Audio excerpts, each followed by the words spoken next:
Praise the Lord. பிரியமானவர்களே, இந்த ஊடக வாயிலாக உங்களை சந்திப்பதில் மிகுந்த மகிழ்ச்சி அடைகிறேன். இன்றைய தியானத்துக்காக நாம் தெரிந்து கொண்ட வேத பகுதி லூக்கா 22வது அதிகாரம் 37வது வசனம். லூக்கா 22வது அதிகாரம் 37வது வசனம்.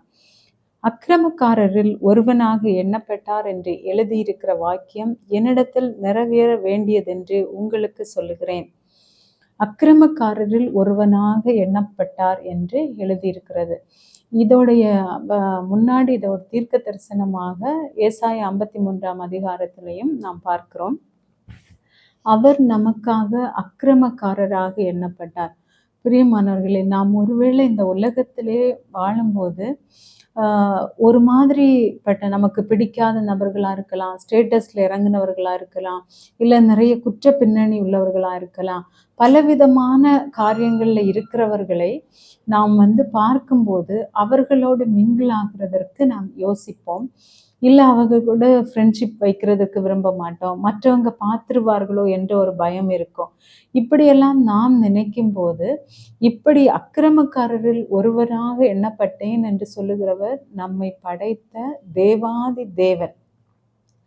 அவர் சிலுவையிலே ஏற்றுக்கொண்ட இந்த பாடுகள் எல்லாமே எதற்காக என்றால் அந்த காரியங்கள் நம்முடைய வாழ்க்கையில் வரக்கூடாது என்பதற்காக மட்டுமே.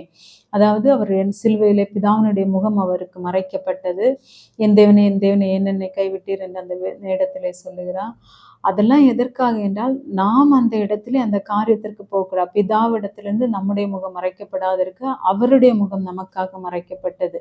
இப்படி எல்லா காரியங்களும் நமக்காக சாபமானார். எல்லாமே அதே போன்ற ஒரு காரியம்தான் அக்கிரமக்காரரில் ஒருவனாக அவர் எண்ணப்பட்டார்.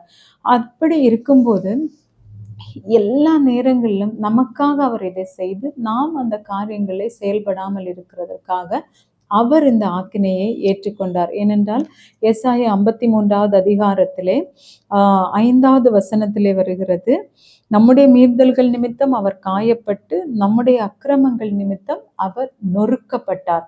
நொறுக்கப்படுகிறது என்கிற அனுபவம் அதற்கு மேலாக ஒரு அனுபவம் இல்லை. அதாவது ஒரு தாழ்ந்த நிலைமையில வருவது, எல்லா காரியங்களையும் நமக்காக நம்முடைய மீறுதல்கள், நாம் செய்கிற பாவங்கள் திருப்பி திருப்பி அது செய்யும்போது அக்கிரமமாக மாறுகிறது. இன்னும் அது நீண்டு கொண்டே போகும்போது அது மீறுதல், அக்கிரமம், சாபம், இந்த நிலைமைக்கு அது கொண்டு செல்லுகிறது.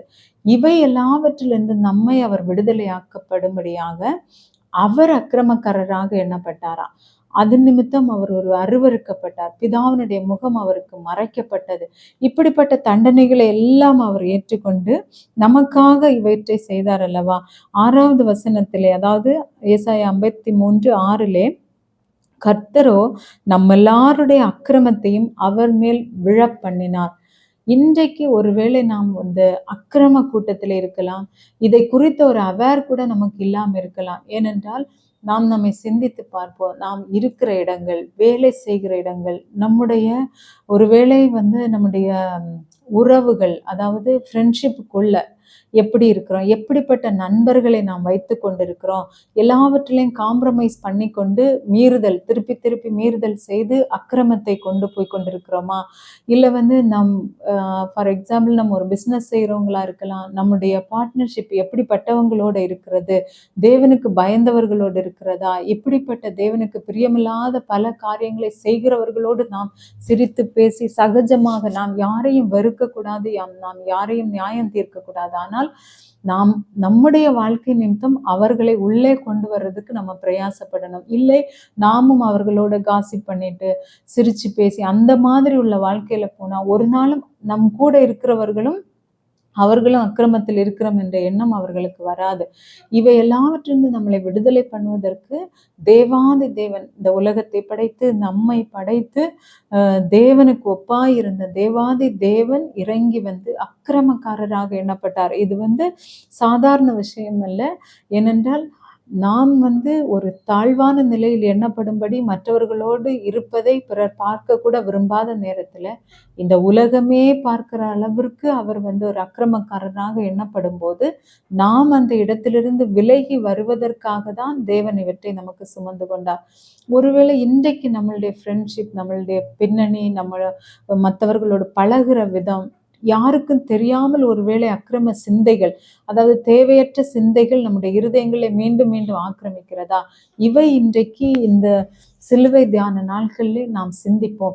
இவை நம்மிடம் இருக்கும் என்றால் நிச்சயமாக தேவன் நமக்கு மன்னிக்கிறவராயிருக்கிறார். ஏனென்றால் நாம் அக்கிரமக்காரராக காணப்படாதபடிக்கு அவர் அக்கிரமக்காரரில் ஒருவனாக எண்ணப்பட்டார். இந்த வார்த்தையை நாம் ஏற்றுக்கொண்டு நம்மை நாமே நிதானித்து பார்த்து குற்ற உணர்வுக்கு போகாமல் பாவ உணர்வுக்குள் வந்து தேவாதி தேவனிடம் நம்முடைய எல்லா அக்கிரமங்கள், மீறுதல்கள், நாம் ஒரு காரியத்தை திருப்பி திருப்பி செய்யும் போது அது மீறுதலாக மாறுகிறது. அந்த மீறுதல் திருப்பி திருப்பி செய்யும் போது அது அக்கிரமம், திருப்பி அது ஒரு சாபமாக மாறும்.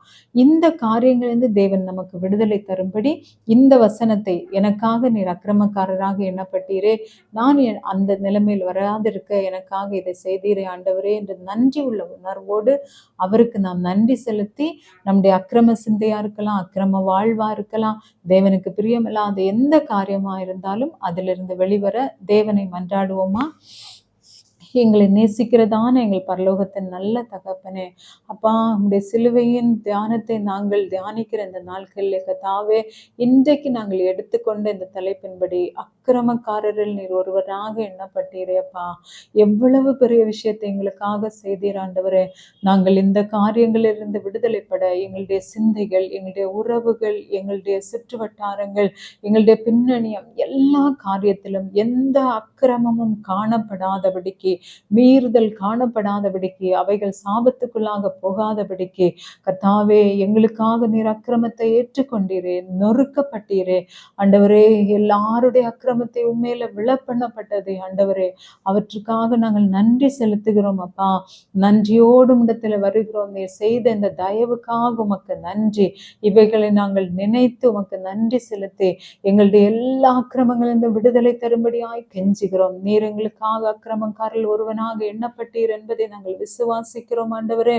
அதை கர்த்தர் நீதியாக எங்களுக்காக எடுத்து, எங்களுக்காக நீர் அந்த அக்கிரமங்களிலிருந்து விடுதலை தந்து அந்த சமாதான வாழ்வை, சந்தோஷ வாழ்வை நாங்கள் ஒவ்வொருவரும் அனுபவிக்க, இதை கேட்டுக்கொண்டிருக்கிற ஒவ்வொருவருக்கும் அவைகள் பிரயோஜனப்பட கர்த்தாவே, எங்களுடைய சிந்தை, ஆவி, ஆத்மா எல்லாவற்றையும் உடைய பாதத்திலே சமர்ப்பிக்கிறோம்.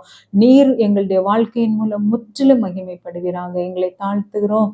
எங்களை பலப்படுத்தும், ஆசீர்வதியும் பலப்படுத்தும். இயேசுவின் நாமத்தில் வேண்டிக் கொள்கிறோம் எங்கள் பரலோகத்தின் நல்ல பிதாவே. ஆமேன், ஆமேன். God bless you.